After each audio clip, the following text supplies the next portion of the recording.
With that breaking news we mentioned off the top from Ukraine, where deadly Russian attacks forced civilians to run for their lives this morning in the capital city of Kyiv, as multiple blasts ripped apart busy neighborhoods. Photographers captured these images on your screen now of a so-called suicide drone. It's an unmanned aircraft which is designed to explode on impact. Holly Williams has the latest now on these terrifying aerial attacks. For the second time this month, city streets in the center of Ukraine's capital have been pummeled. Russia's repeatedly denied targeting civilians, but this neighborhood is jam-packed with apartment buildings, schools and restaurants. Ukraine says the Russians used so-called suicide drones, which explode on impact, causing devastation. The US says Iran has agreed to sell several hundred of them to Moscow.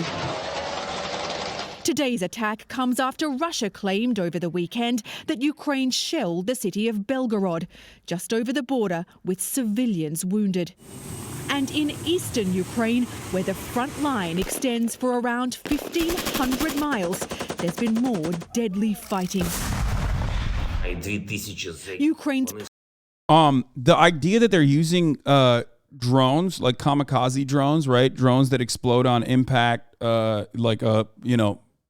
one-off drones like this, corresponds to what I've been seeing in like OSINT Twitter about potentially Russia's missile systems running low on missiles. I don't know if that's the truth or not.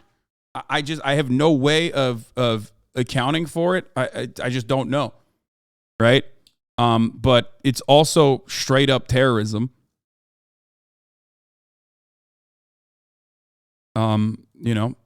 Regularly, routinely targeting civilian areas beyond the, regularly and routinely targeting civilian areas beyond the established boundaries of the war, which is supposed to be, in the Eastern Front, is done with the specific purpose of causing chaos and disruption in the everyday existence of Ukrainians, in the everyday lives. Russia can say they're not targeting civilians, but let's be real, they fucking absolutely are. Zelensky claimed last night that Russia has deployed 2,000 former prisoners to fight there, calling it state-sponsored terror. It is In the state-sponsored early terror. weeks of Russia's brutal invasion, Moscow's forces moved on Kyiv. The Ukrainian resistance, though, took the world by surprise, forcing the Russians to retreat and redirect their attacks to the east of the country. But after Ukraine blew up a bridge in territory occupied by Russia this month, vitally important for the Russian military, Moscow retaliated by again targeting the Ukrainian capital. On Saturday, Moscow says 2 of its soldiers shot and killed 11 other service members while they were training at a firing range inside Russia. The Russian authorities are calling it a terrorist attack. This comes as Russia continues its push to mobilize 300,000 reservists to beef up its forces in Ukraine. Yeah, that's that paired up with it is a terror and the Ukrainians are the same terror, they just don't show it on CNN. Wait, what? This is so fucking, what an idiot. Why did he do this? Okay, we'll talk about Elon Musk in a second. There was also, Russia says 11 were killed in a shooting in a military base in Belgorod, where a gunman opened fire on volunteer soldiers of the Russian military training ground in Belgorod, killing 11 and wounding 15 others. So here's the thing. Okay, Ukraine is fighting a war against an invading force. That's just the truth. If you were to talk about Ukrainian actions with respect to like LPR, DPR territories, proxy war between the Russian state and the Ukrainian state, that's entirely separate. Right now, they are fighting a war for emancipation. Okay, they are fighting a war. It might have, they might also be participants of the American military-industrial complex, but ultimately, Ukrainians are fighting a fucking war against Russia, which is invading Ukraine. Okay? That's it. That's the truth. That's the truth of the matter. It doesn't fucking matter. It does not. It doesn't matter what you say about like Ukrainians overextending or doing crazy shit. whether it be things that even the American government has come out and criticized them for example, the Dugin assassination, right? The botched Alexander Dugin assassination that ended up killing Dugin's daughter, or whether it be still, again, targeting critical infrastructure in Crimea that civilians are using regularly as well. Ultimately, they are trying to, they're trying to defend their country from Russian invasion. Okay?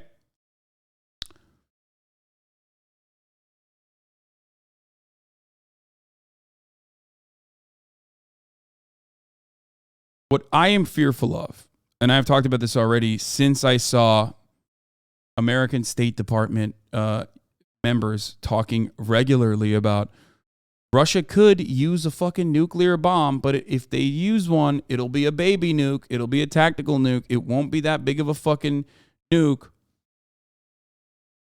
What? It's okay that Dugin's daughter, a Nazi, was killed, but I'm going to send for Azov and OUN. Yeah, I mean, yeah, it's I don't give a shit about the fucking Dugins, and I don't give a shit about the Azov battalion. There is no such thing as a baby nuke, okay? I don't think that that's okay. I don't think that's adequate. I don't think that's appropriate.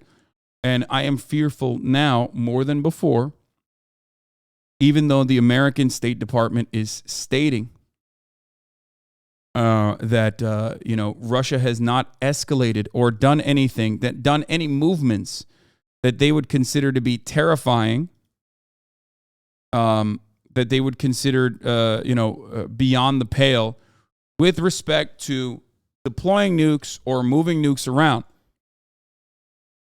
Okay? I think the State Department is trying to say that if Russia used a tactical nuke, they would not nuke back. Yes, I know. I understand that. They are saying that. They're saying if Russia used a tactical nuke, it would not be all-out war as long as the tactical nuke was, as long as the tactical nuke was used within the Ukrainian boundaries, which, again, doesn't fucking matter because it's still a nuke, and it's still a nuke that will hit Ukraine potentially. Additional fears that I have with respect to Russia using a nuke was also all the Russian allied forces, like states that are aligned with the Russian Federation and aligned with, including China, making efforts to evacuate all citizens under emergency evacuations from Ukraine. This came out yesterday, where hundreds of citizens plan to evacuate Ukraine after the war escalates. The South China Morning Post. More than 200 people indicate they will leave the country as security worsens. Beijing has increased calls for citizens to flee as Russia hits back over Crimea bridge attack.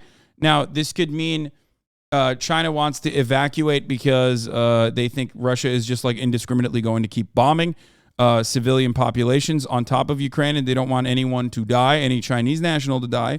Or it could mean that China knows, or countries aligned with the Russian Federation know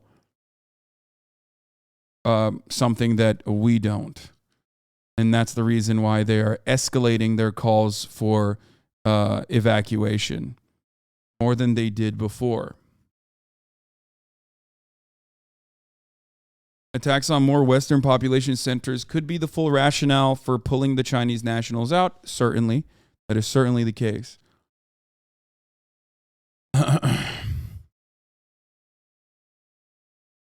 They were fucking up Kyiv, and I think mostly in China knew.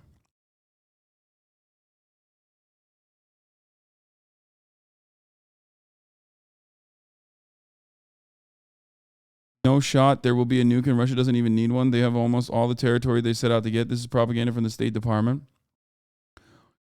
If it's propaganda from the State Department, why is America stating that they're not using a nuke? They're not using a nuke. They're not going to use a nuke. But if they were to use a nuke, it would be a tactical one. One that does not warrant a nuclear holocaust. One that does not warrant all-out, mutually assured destruction. It's like if they were going to do propaganda, they'd be like, Russia's going to nuke, Russia's going to nuke, Russia's going to nuke. Right? There's more nuke talk in NA news than EU news.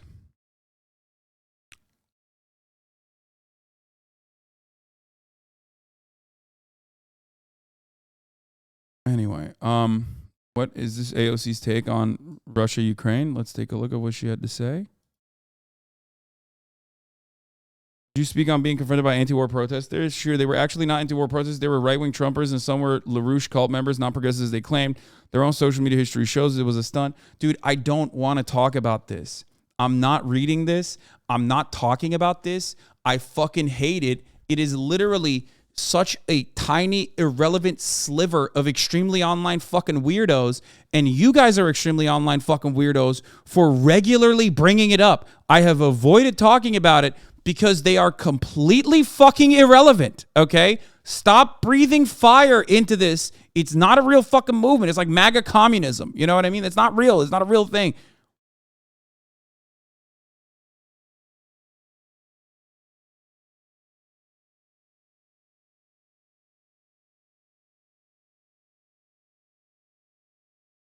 What do you mean, you guys? I'm sorry. It's like the fucking weirdos in the chat that are like, dude, you got to talk about this. People have been asking me to cover that story as though it's a real story for so fucking long. It's like, no.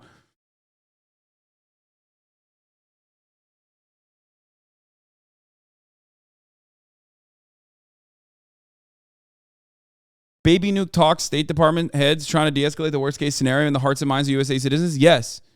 So they could say, I told you so. We said that they were going to use a baby nuke, but don't worry. We also said that we weren't going to retaliate with, by activating our nukes and doing mutually assured self-destruction, mutually assured destruction. So that's what I'm saying. It's just like, I see that as a genuinely terrifying problem for Ukraine.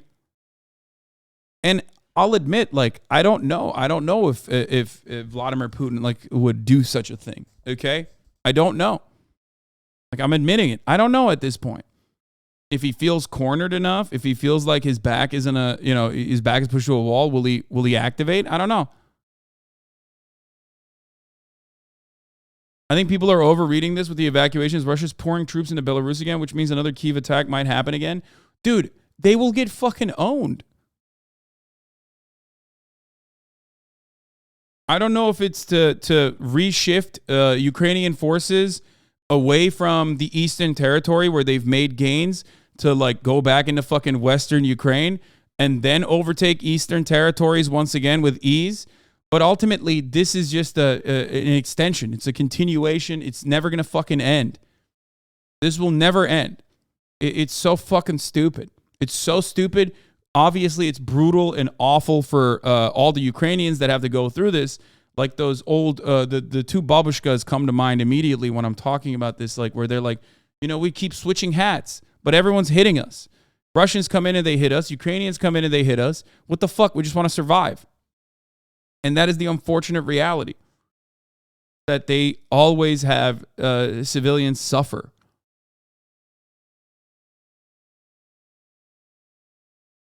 Meanwhile, the people that are gaining from this aren't the Ukrainian citizens. They're not the Russian citizens. It's the fucking weapons contractors, the defense industry.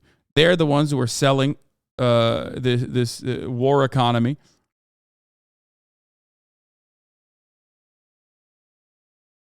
And they benefit from this war continuing.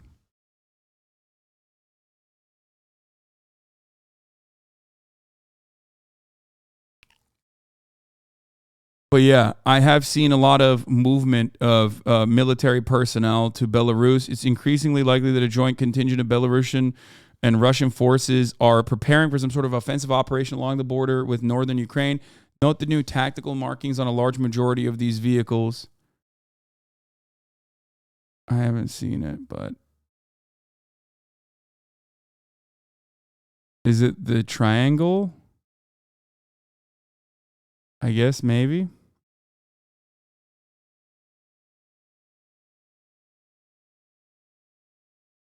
You start a cigarette review channel? Yeah.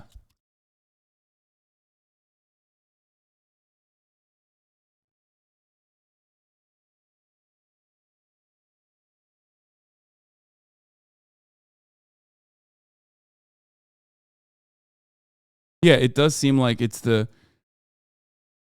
triangle seems to be the new marker. Like, it's not just a triangle. There's something else in it, like a triforce. If you had to guess, how long do you think the war in Ukraine will last? The war in Ukraine will last as long as the allies of Russia, China, and other nation states, and the allies of Ukraine, United States and Western powers, want it to continue to last. That's it. That is as long as the war will last, okay? It looks like a two-triangle symbol. It also seems to be in joint forces used on both Belarusian and Russian military hardware, which will imply a significant amount of tactical cooperation between the two armies that we've so far not seen this year. There is so far no evidence to suggest these units have been deployed to forward positions. As we saw in February, the window of time between the commencement of offensive operations and forward deployment is incredibly small.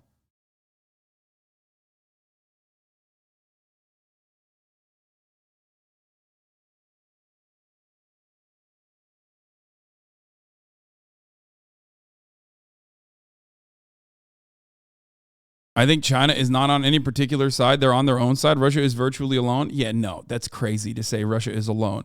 Russia has OPEC and Russia has China. Let's be fucking real.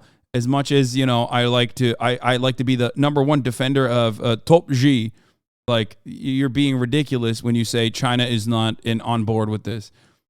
This doesn't happen without Chinese oversight. It doesn't happen without Chinese go ahead. I mean, I do think that is copium if you believe that there is nothing. China is not in any meaningful way, shape, or form involved. If anything, they could take the other side and apply pressure, but they're not doing that. So there it is.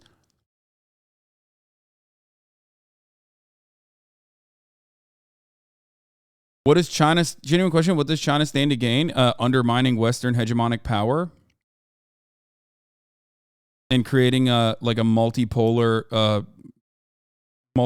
world rather than a single unified world that is under the banner of Western hegemonic superpowers. That's a huge gain. What the fuck? What does America stand to gain from Russia doing this? They sell weapons, but they also, you know, reinforce their support. They regalvanize and justify their existence. Look at NATO. I mean, this was a major win for NATO. Technically, state actors on both sides are making out like a fucking bandit. Meanwhile, you know, the Russian population is in a state of disarray. And also, obviously, more importantly than that, the Ukrainian population is getting ripped apart.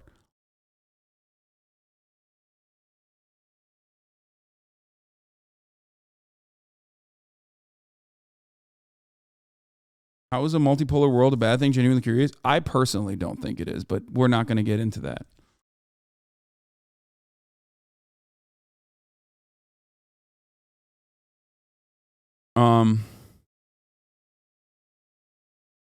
The first trains with Russian troops have already started arriving in Belarus. Russian military trains don't carry heavy equipment, only trucks, petrol tankers, and passenger cars with soldiers. Russians are not being brought to the border of Ukraine like in January, but no training besides northern Belarus.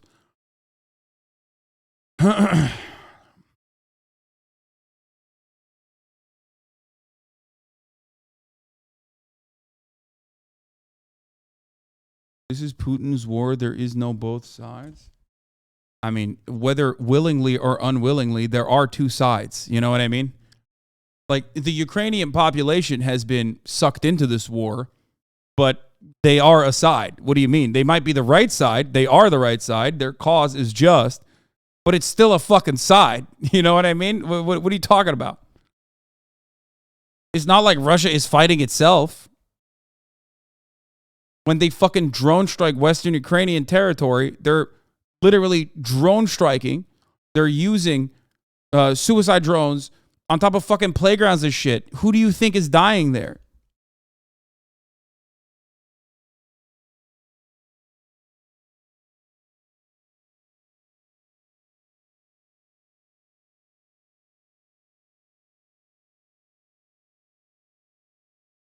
How is taking the Donbass a just cause? They're an invading force? Wait, what?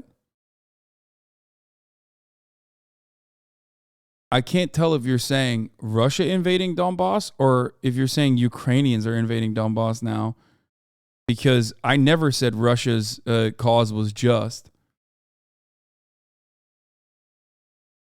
And I can't tell what you're saying. There's no fucking way that you're automatically saying like, no, Donbass is Russian territory now and Ukrainians are invading it. I mean, come on.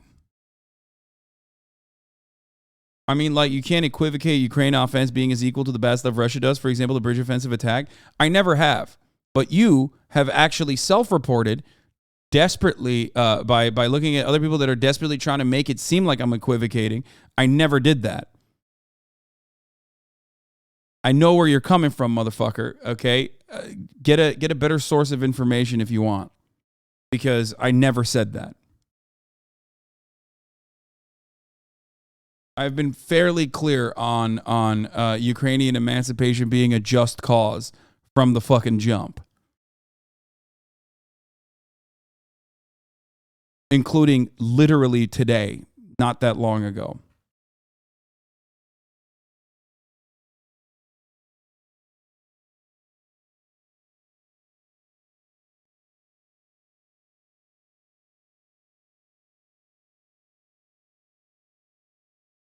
No, they're not trying to gaslit me. I think they've been gaslit. I'll be charitable to chatters like that. I believe that they themselves have been gaslit by people who are still trying to cut like commentary on my commentary on this particular subject by going back to the old memes that have unfortunately had a lot of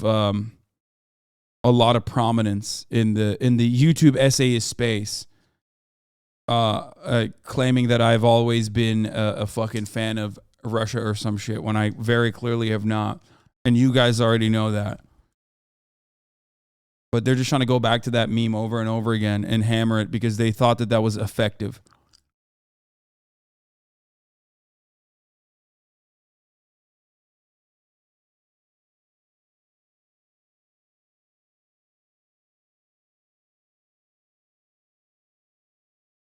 Anyway.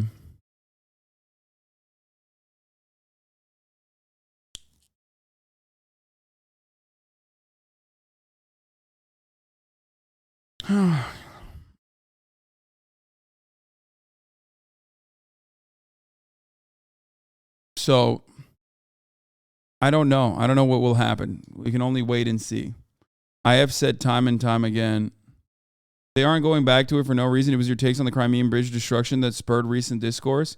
Yeah, but I never made a moral equivalence, a moral equivocation between the two. I literally said what Russia is doing is always going to be significantly worse than what Ukraine is doing because they are the invading force. So there was no moral equivocation. Remember, there is no recent discourse. It's just made up shit trying to, reinvent the original line of attack.